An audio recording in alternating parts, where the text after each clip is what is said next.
न मे समे साराये स्वानुभूत्या चकासते चित्त स्वभावाय भावाय सर्वभावांत छिद्दे।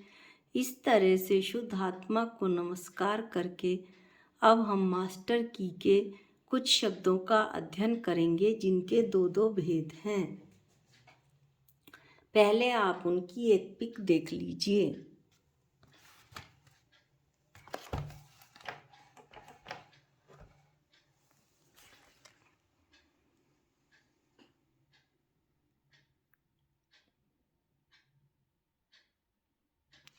अब इसमें जो पहला शब्द आता है वो है उपशम सम्यक दर्शन। उपशम सम्यक दर्शन के दो भेद हैं, प्रथम उपशम सम्यक दर्शन और द्वितीय उपशम सम्यक दर्शन। प्रथम उपशम सम्यक दर्शन मिथ्या दृष्टि जीव को जो दर्शन मोहनीय की तीन प्रकृति अर्थात मिथ्यात, सम्यक प्रकृति एवं अनंतानुबंधी क्रोध मान माया लोभ, इन सात प्रकृतियों के उपशम से जो सम्यक दर्शन होता है उसे प्रथम उपशम सम्यक दर्शन कहते हैं। द्वितीय उपशम सम्यक दर्शन क्षैपशम सम्यक दर्शन के बाद जो उपशम सम्यक दर्शन होता है उसे द्वितीय उपशम सम्यक दर्शन कहते हैं। यह भी सात प्रकृतियों के उपशम से होता है। इसके बारे में हम थोड़ा सा और पढ़ेंगे। प्रथम उपशम और सम्यक दर्शन के बारे में, द्वितीय उपशम सम्यक दर्शन के विषय में। जो प्रथम उपशम सम्यक दर्शन होता है, धर्म का प्रारंभ इसी से होता है। द्वितीय उपशम सम्यक दर्शन धर्म प्रारंभ होने के बाद ही होता है। प्रथम उपशम सम्यक दर्शन चारों गतियों के जीवों को होता है, जबकि द्वितीय उपशम सम्यक दर्शन मात्र साधु को होता है या 4 से 7वें गुण स्थान वृत्ति मनुष्यों को होता है। प्रथम उपशम सम्यक दर्शन में गुण स्थान 4 से 7 तक होते हैं। द्वितीय उपशम सम्यक दर्शन में गुण स्थान 4 से 11 तक हो सकते हैं। एक बार प्रथम उपशम सम्यक दर्शन होने के बाद पुनः प्रथम उपशम सम्यक दर्शन असंख्यात वर्ष के बाद ही हो सकता है, लेकिन द्वितीय उपशम सम्यक दर्शन अंतर मुहूर्त बाद पुनः हो सकता है।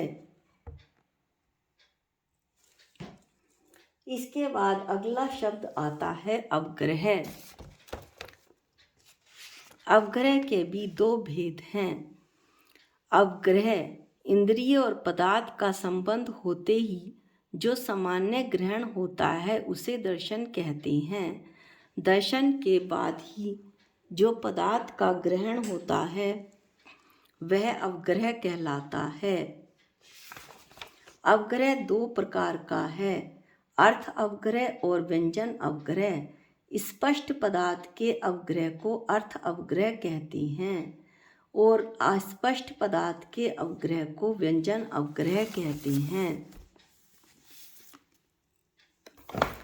अवग्रह के बाद अगला शब्द आता है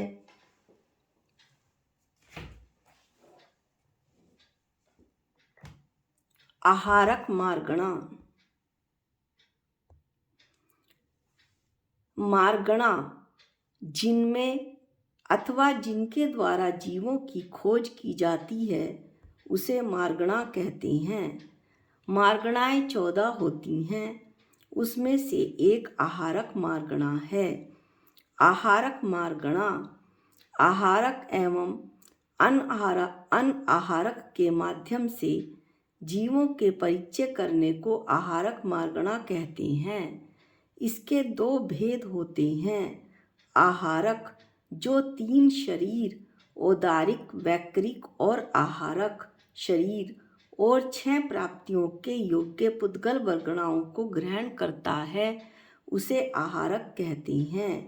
अनारक 3 शरीर और 6 प्राप्तियों के योग्य पुद्गल वर्गणाओं को जो ग्रहण नहीं करता है उसे अनारक कहते हैं। विग्रह गति में 13वें गुणस्थान के प्रतर एवं लोक पूरण समुद्घात में प्रतर एवं लोक पूरण समुद्घात के ही नाम हैं एवं 14वें गुणस्थान में जीव अनाहरक होता है। इस तरह से हमने आहरक मार्गणा की चर्चा करी। इसके बाद अगला शब्द है न। न के भी दो भेद हैं, निश्चय न और व्यवहार न। वक्ता के अभिप्राय को या वस्तु के एक अंशग्राही ज्ञान को, यानी कि जो वस्तु के एक अंश को ग्रहण करे ऐसे ज्ञान को न कहते हैं। संपूर्ण वस्तु के ज्ञान को प्रमाण और उसके अंश को न कहते हैं। निश्चय न एक ही द्रव्य के भाव को उस रूप ही कहना निश्चय न है। जैसे मिट्टी के घड़े को मिट्टी का घड़ा कहना ही निश्चय न का कथन है। इसके बाद है इसका दूसरा भेद व्यवहार न। उपचार से एक द्रव्य के भाव को अन्य द्रव्य के भाव स्वरूप कहना व्यवहार न है।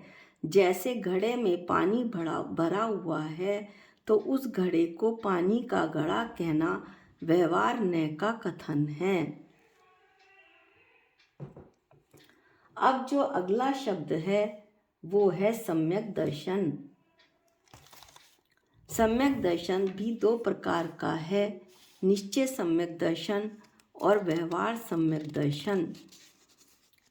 निश्चय सम्यक दर्शन आत्मा में पर वस्तुओं से भिन्नत्व की श्रद्धा करना, अर्थात मेरी आत्मा सभी पर वस्तुओं से बिल्कुल अलग है, ऐसी श्रद्धा करना। मैं चेतन भगवान आत्मा हूँ और अन्य विषय में कुछ भी नहीं हूँ, ऐसा जो श्रद्धान है वो निश्चय सम्यक दर्शन कहलाता है। व्यवहार सम्यक दर्शन जिनेन्द्र देव ने जीव, अजीव, आश्रव, बंध, संवर, निर्जरा और मोक्ष ये 7 तत्व कहे हैं। उन सब की यथार्थ रूप से श्रद्धा करना और इस प्रकार से श्रद्धा करना व्यवहार सम्यक दर्शन है। इसके बाद अगला शब्द है सम्यक ज्ञान।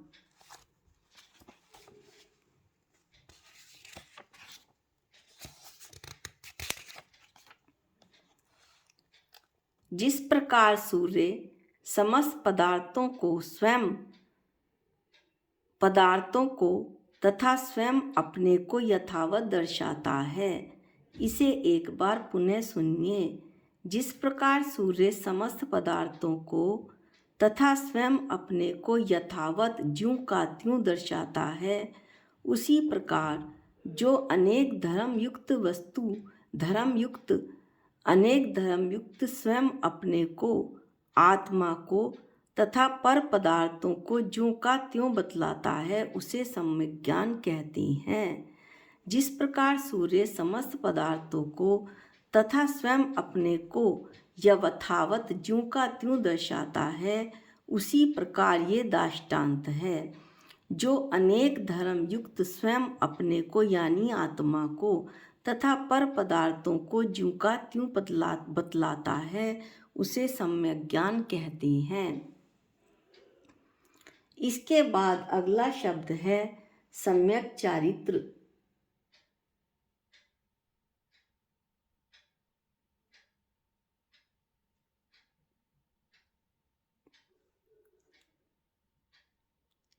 नहीं, अभी सम्यक ज्ञान पूरा नहीं हुआ। सम्यक ज्ञान के 2 भेद हैं, निश्चय सम्यक ज्ञान और व्यवहार सम्यक ज्ञान। तो आप पहले निश्चय सम्यक ज्ञान की परिभाषा सुनिए।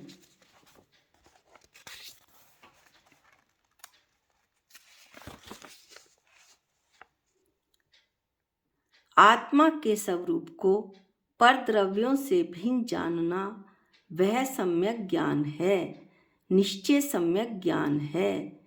इसे 6 ढाला में प्रकाश के नाम से भी कहा गया है।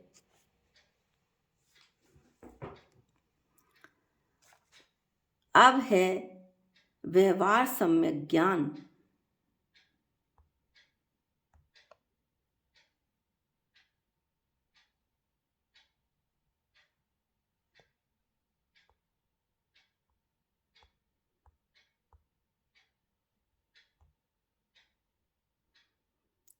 दो मिनट का समय दें।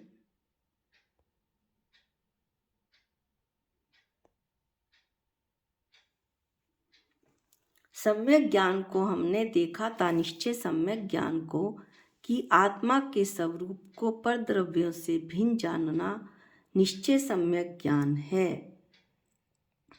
और उसको प्रकट करने में, किसको प्रकट करने में, ऐसा आत्मा के स्वरूप को परद्रव्यों से भिन्न जानने में, उसे बताने में जो निमित्त भूत आगम ज्ञान है वो व्यवहार सम्यक ज्ञान कहलाता है। निश्चय सम्यक ज्ञान ही वास्तव में मोक्ष का कारण होता है। ये छोटी छोटी परिभाषाएं हैं लेकिन बहुत ही इम्पोर्टेंट हैं। इसके बाद अगला शब्द है सम्यक चारित्र। परद्रव्यों से भिन्न अपने आत्म स्वरूप में स्थिरता पूर्वक लीन होना सो निश्चय सम्यक चारित्र है।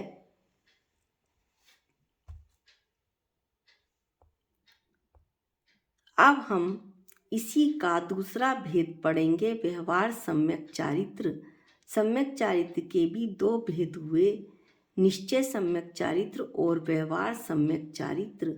व्यवहार सम्यक चारित्र मन वचन काय से शुभ कार्य में प्रवृत्ति करना जिससे हित की पुष्टि हो और अहित का विनाश हो, वह सम्यक चारित्र है। इसमें सत्य, अहिंसा, संयम, तप, त्याग आदि भावनाओं के अनुसार आचरण किया जाता है तथा 5 पापों और राग, देश, काम, क्रोध, मोह, लोभ आदि कषायों का परित्याग किया जाता है। अब हमने कितने शब्द पढ़ लिए? 7 शब्द हो गए। अगला शब्द है भाव प्राण। भाव प्राण, इन प्राणों से जीव जीता था, जीता है और जिएगा। इसके भी दो भेद हैं, ज्ञान और दर्शन, यानी जानना और देखना। अब हम पर्याय, अगला शब्द लेंगे पर्याय। गुणों के कार्य यानी परिणमन को पर्याय कहते हैं। पर्याय के दो भेद हैं, व्यंजन पर्याय और अर्थ पर्याय। व्यंजन पर्याय द्रव्य के प्रदेशत्व गुण के विकार को यानी परिणमन को या विशेष कार्य को व्यंजन पर्याय कहते हैं। प्रदेशत्व गुण द्रव्य का सामान्य गुण है। जैन सिद्धांत प्रवेशिका पढ़ते हुए हमने इसे बताया था, लेकिन एक बार पुनः प्रदेशत्व गुण जिस शक्ति के कारण द्रव्य का कोई ना कोई आकार अवश्य होता है उसे प्रदेशत्व गुण कहते हैं। इस तरह व्यंजन पर्याय द्रव्य के प्रदेशत्व गुण के विकार विशेष कार्य को व्यंजन पर्याय कहते हैं। अब है अर्थ पर्याय। प्रदेशत्व गुण को छोड़कर बाकी गुणों के कार्य को, परिणमन को अर्थ पर्याय कहते हैं। व्यंजन पर्याय के भी दो भेद हैं, इसलिए इसको भी इन शब्दों में लिया गया है जिसके दो दो भेद हैं। दो भेद हैं, स्वभाव व्यंजन पर्याय और विभाव व्यंजन पर्याय। स्वभाव व्यंजन पर्याय पर निमित्त के संबंध से रहित द्रव्य का जो आकार होता है उसे स्वभाव व्यंजन पर्याय कहते हैं, जैसे जीव की सिद्ध पर्याय।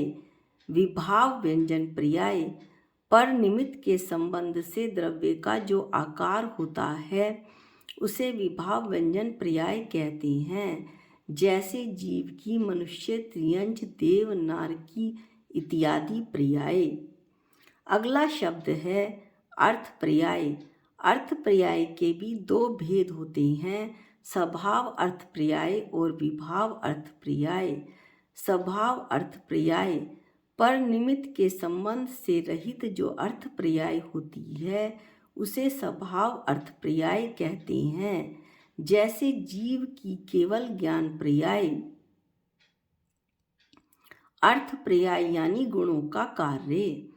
विभाव अर्थ पर्याय किसे कहते हैं? पर निमित्त के संबंध से जो अर्थ पर्याय होती है उसे विभाव पर्याय कहते हैं। जैसे जीव के राग देश इत्यादि। इस तरह से आज हमने इन शब्दों का अध्ययन करा। ये कुल मिलाकर 11 शब्द बनते हैं। आज के वीडियो में इतना ही। आगे के शब्दों का अध्ययन हम अगले वीडियो में करेंगे। जा वाणी के ज्ञान से सूझे लोकालोक, जो वाणी मस्तक नमो सदा देत हूँ धोख। हे जिन वाणी भारती तोहे जपूं दिन रैन, जो तेरी शरणागते वो पावे सुख चैन। सबको जय जिनेंद्र।